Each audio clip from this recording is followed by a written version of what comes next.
हमारी बेटी श्रीमती शांभवी चौधरी जी। उनके मुंह से बेटी शब्द अच्छा नहीं लगता। मुझे लग रहा है कि किसी को अगर वो बेटी कह रहे हैं तो गाली दे रहा है। अगर ये बेटी है तो वो बेटी नहीं थी जो देश के लिए स्वर्ण पदक।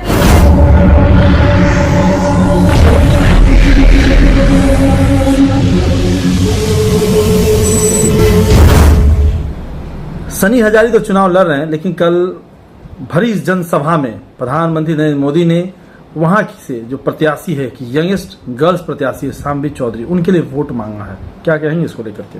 अरे उनके मुंह से बेटी शब्द अच्छा नहीं लगता। मुझे लग रहा है कि किसी को अगर वो बेटी कह रहे हैं तो गाली दे रहा है।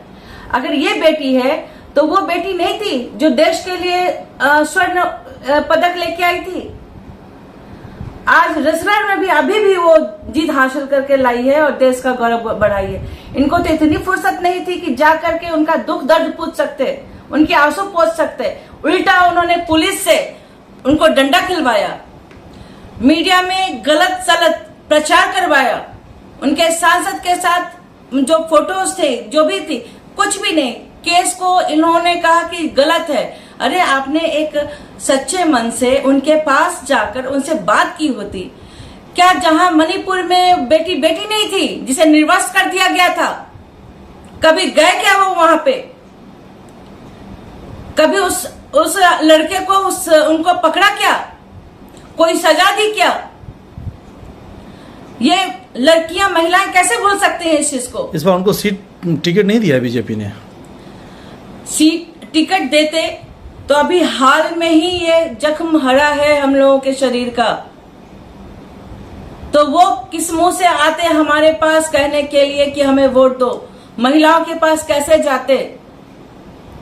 तो अपनी साख बचाने के लिए उन्होंने उसे टिकट नहीं दी। ये उनके और उनके बीच का मसला है कि अभी टिकट नहीं दी, हो सकता है कहीं से उठा के फिर से बिठा दें। लेकिन बेटी शब्द अब लगता है कि गाली है उनके मुंह से। मुझे लगता है, दुनिया क्या सोचती है मैं नहीं जानती, लेकिन मेरे लिए लगता है कि गाली है। ठीक है, वो बच्ची है, आई है, लड़े इलेक्शन, हर आदमी उसका अपना मुद्दा होगा, सब कुछ होगा, सब उसमें। लेकिन वो मंच से एक बेटी बेटी है और दूसरी जगह जो रोड पे बैठी हुई है अपना चाह रही है कि हमको न्याय मिले, वो बेटी बेटी नहीं है। बेटी बेटी ही होती है और कुछ नहीं होता। आज समस्तीपुर से एलजेपी की हमारी बेटी श्रीमती शांभवी चौधरी जी पूरे हिंदुस्तान की सबसे छोटी उम्र की बेटी चुनाव लड़ रही है। आप सब आशीर्वाद दीजिए, ये हमारी बेटी तो जीतनी ही चाहिए। 20 मई को